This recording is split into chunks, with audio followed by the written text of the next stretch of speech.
Pernah dengar orang bilang begini, beternak itu capek, bau, kotor, dan untungnya nggak seberapa. Dan jujur aja, kalimat itu nggak sepenuhnya salah. Beternak memang bukan jalan pintas. Bukan kerjaan yang kelihatan keren, bukan usaha yang bisa panen hasil dalam hitungan minggu. Kalau ada yang masuk ke dunia ternak dengan pikiran mau cepat kaya, biasanya justru paling cepat kapok, karena realitanya begini. Bangun pagi, yang ditunggu bukan kopi atau sarapan enak, tapi bau kandang dan suara hewan minta makan. Hujan panas nggak bisa jadi alasan, libur juga bukan berarti bebas. Belum lagi soal penyakit. Ada musim di mana ternak sehat semua. Ada juga musim di mana satu kandang bisa tumbang bareng-bareng. Ada yang ketolong, ada yang enggak. Dan di situ, mental benar-benar diuji. Harga juga nggak selalu ramah. Hari ini beli mahal, besok harga pasar turun. Kalau nggak siap mental, rasanya seperti kalah sebelum bertanding. Makanya banyak orang cuma lihat hasil akhirnya. Lihat orang bisa beli sawah, beli mobil, bangun rumah, tapi nggak pernah lihat proses panjang di belakangnya. Nah, di titik ini, biasanya orang mulai salah paham. Dikira orang-orang yang bertahan di ternak itu karena berani nekat. Padahal, bukan nekat. Mereka justru orang-orang yang paling sadar risiko. Karena beternak itu bukan soal siapa paling cepat, tapi siapa paling tahan. Ada orang yang masuk ternak bukan karena hitung-hitungan untung besar, tapi karena satu hal sederhana. Dia senang di situ. Bukan senang karena uangnya, tapi senang lihat ternaknya sehat. Senang lihat kandang bersih, senang lihat hasil kerja tangannya tumbuh pelan-pelan. Bagi sebagian orang, kandang itu capek. Bagi yang sudah nyemplung, kandang justru jadi hiburan. Nggak perlu jalan-jalan jauh. Cukup duduk sore, ngopi, lihat ternak. Ada rasa tenang yang susah dijelasin. Dan menariknya, orang-orang seperti ini jarang lompat jauh di awal. Mereka mulai pelan. Populasi sedikit, modal secukupnya.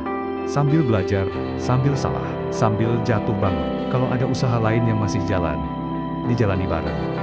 Kalau satu bidang mulai berat, yang lain menopang. Nggak buru-buru memutuskan, nggak emosional, yang penting, roda tetap muter. Dalam ternak, ada satu prinsip yang sering dilupakan orang luar. Bukan soal jenis paling mahal, tapi soal kesesuaian. Pejantan mahal itu bukan masalah. Yang jadi masalah, kalau betinanya nggak siap. Satu pejantan bagus butuh puluhan induk supaya masuk akal. Kalau cuma punya sedikit, ya jelas berat di awal. Disinilah banyak orang keliru. Takut beli mahal, tapi juga nggak mau sabar. Padahal ternak itu seperti nandur.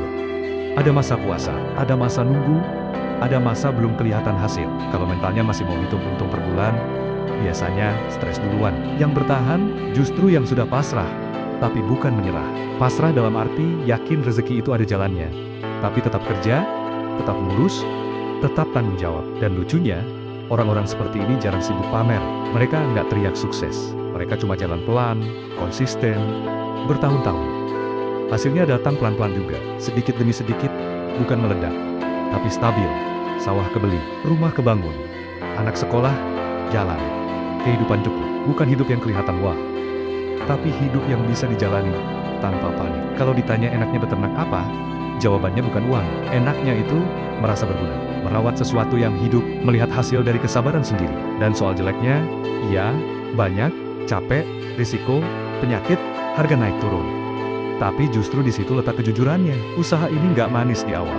Nggak memikat buat yang cuma mau cerita sukses instan. Makanya, kalau kamu dengar kisah sukses peternak, jangan langsung tiru mentah-mentah. Lihat dulu, kamu siap dengan capeknya atau enggak? Siap dengan nunggunya atau enggak? Siap dengan kalah dulu atau enggak?